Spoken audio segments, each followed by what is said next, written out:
that people make.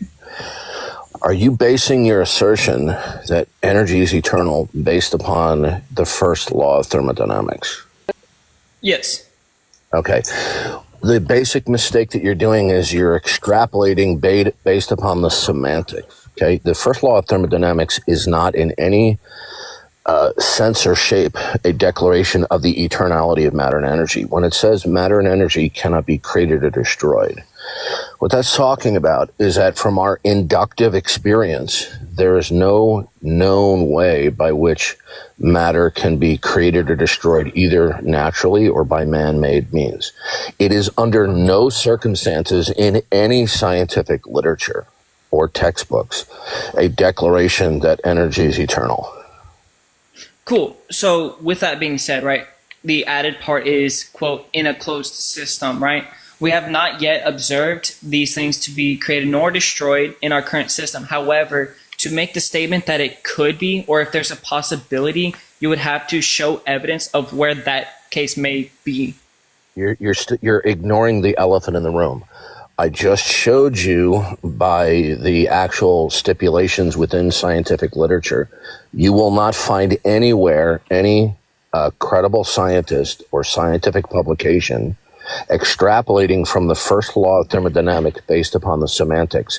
What the semantics means is that the amount of matter and energy in our uniform experience remains constant, although it under no circumstances can you show by any credible scientist or scientific publications that the first law of thermodynamics was intended or does mean that matter and energy are eternal.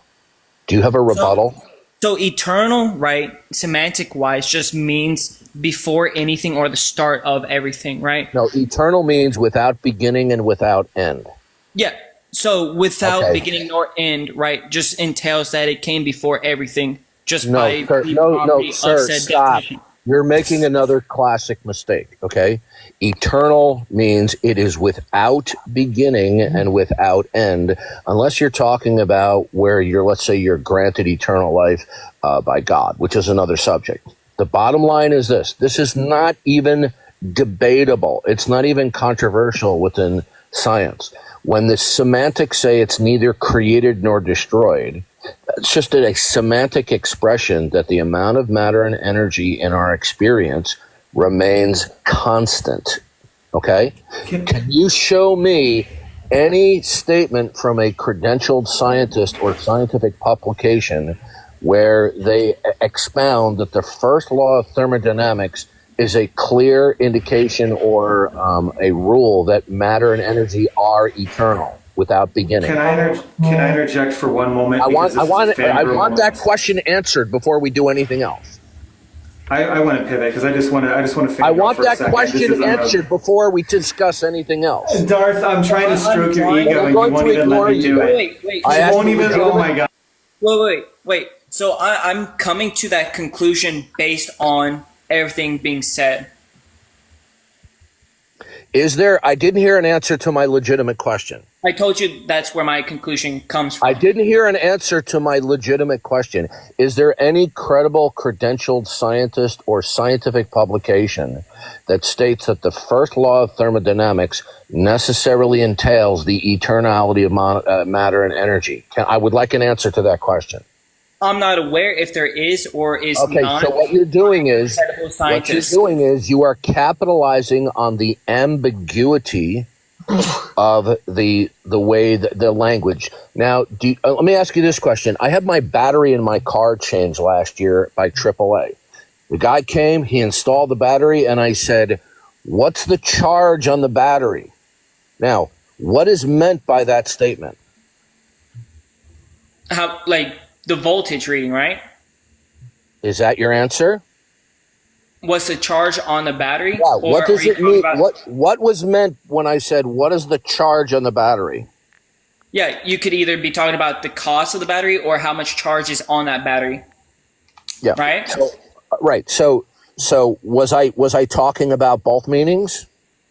I don't know. What was the context being said in? Well, the answer is I was asking about the voltage. So what you're doing is you're capitalizing on a semantics of something that those who formulated the first law of thermodynamics never intended.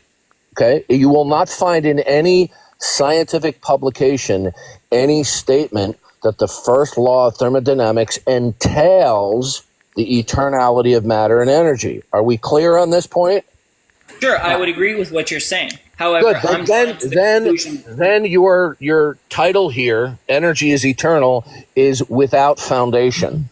Hypothesis that presents it is without a justification.